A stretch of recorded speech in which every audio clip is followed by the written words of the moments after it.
Assalamualaikum warahmatullahi wabarakatuh. Perkenalkan, nama saya Listia, NPM 2023404, lokal 2A non-regular. Di sini saya akan menjelaskan mengenai tugas saya tentang kesehatan ibu dan anak sebelum dan sesudah melahirkan. Yang pertama adalah pengertian kesehatan ibu dan anak. Upaya kesehatan ibu dan anak adalah upaya di bidang kesehatan yang menyangkut pelayanan dan pemeliharaan ibu hamil, ibu bersalin, ibu menyusui, bayi dan anak, serta anak prasekolah. Kesehatan ibu sebelum melahirkan. Pemeriksaan kesehatan rutin, pentingnya pemeriksaan prenatal untuk memantau perkembangan janin dan mengedeteksi masalah kesehatan yang mungkin timbul. Gizi yang baik, asupan makanan yang seimbang, suplemen prenatal.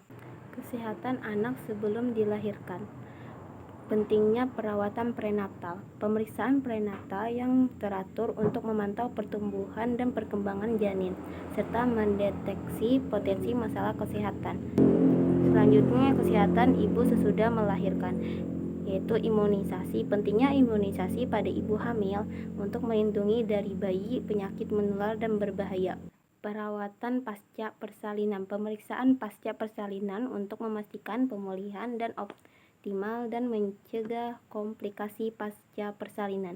Dukungan emosional. Pentingnya dukungan emosional dan psikologis bagi ibu baru dalam menghadapi perubahan hormon dan tuntunan baru dalam peran sebagai ibu. Selanjutnya, lataksi. Lataksi adalah manfaat menyusui bagi kesehatan ibu dan bayi serta dukungan yang diperlukan untuk memastikan keberhasilan menyusui. Kesehatan anak sesudah dilahirkan. Pemeriksaan bayi, pemeriksaan rutin dan imunisasi untuk memastikan perkembangan dan kesehatan bayi. Nutrisi. Pentingnya nutrisi, asupan gizi yang baik untuk pertumbuhan dan perkembangan bayi, serta pengenalan makanan padat yang tepat pada waktu yang tepat. Perkembangan awal. Pentingnya stimulasi awal dan interaksi yang positif dalam pembentukan perkembangan fisik, mental, dan emosional yang sehat. Kedua adalah prinsip dan tujuan program kesehatan ibu dan anak.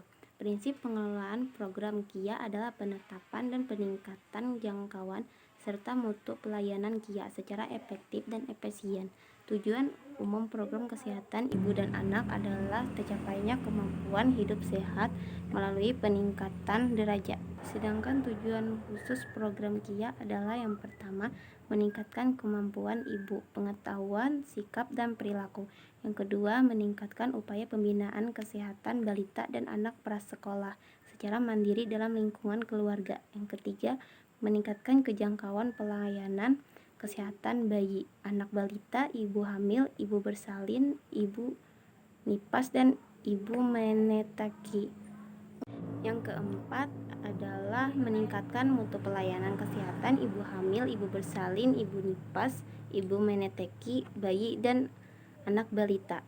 Yang kelima, meningkatkan kemampuan dan peran serta masyarakat, keluarga, dan seluruh anggotanya dan untuk mengatasi masalah kesehatan ibu, balita, anak prasekolah, terutama melalui peningkatan peran ibu dan keluarganya. Tiga adalah kegiatan dalam program kesehatan ibu dan anak. A. Pemeliharaan kesehatan ibu hamil dan menyusui serta bayi, anak balita, dan anak prasekolah. B. Deteksi dini faktor resiko ibu hamil. C. Pemantauan tubuh kembang balita. D. Imunisasi tetanus tokoid 2 kali pada ibu hamil, serta BCG DPT 3 kali, polo 3 kali, dan campak 1 kali pada bayi. Penyuluhan kesehatan meliputi berbagai aspek dalam mencapai tujuan program KIA. Pengobatan bagi ibu, anak balita, dan anak prasekolah untuk macam-macam penyakit ringan.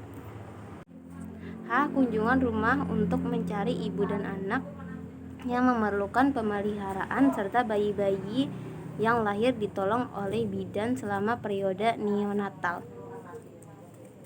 Pengawasan bimbingan kepada teman kanak-kanak dan para bidan bayi serta kader kesehatan. Yang keempat adalah sistem kesiagaan di bidang kesehatan ibu dan anak.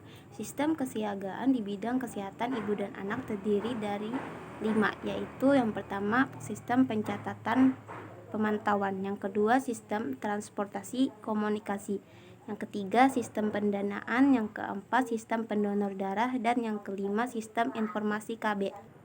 Proses pemberdayaan masyarakat di bidang KIA ini tidak hanya proses memfasilitasi masyarakat dalam pembentukan sistem kesiagaan itu saja, tetapi juga merupakan proses fasilitas yang terkait dengan upaya perubahan perilaku, yaitu yang pertama, upaya mobilitas sosial untuk menyiagakan masyarakat saat situasi gawat darurat, khususnya untuk membantu ibu hamil saat bersalin. 2. Upaya untuk meningkatkan partisipasi masyarakat dalam menurunkan angka kematian maternal. Yang ketiga, upaya untuk menggunakan sumber daya yang dimiliki oleh masyarakat dalam menolong perempuan saat hamil dan bersalin. 4. Upaya untuk menciptakan perubahan perilaku sehingga persalinan dibantu oleh tenaga kesehatan profesional. 5. Merupakan proses pemberdaya masyarakat sehingga mereka mampu mengatasi masalah mereka sendiri. 6. Upaya untuk melibatkan laki-laki dan dalam mengatasi masalah kesehatan maternal. 7. Upaya untuk melibatkan semua pemangku kepentingan stakeholders dalam mengatasi masalah kesehatan.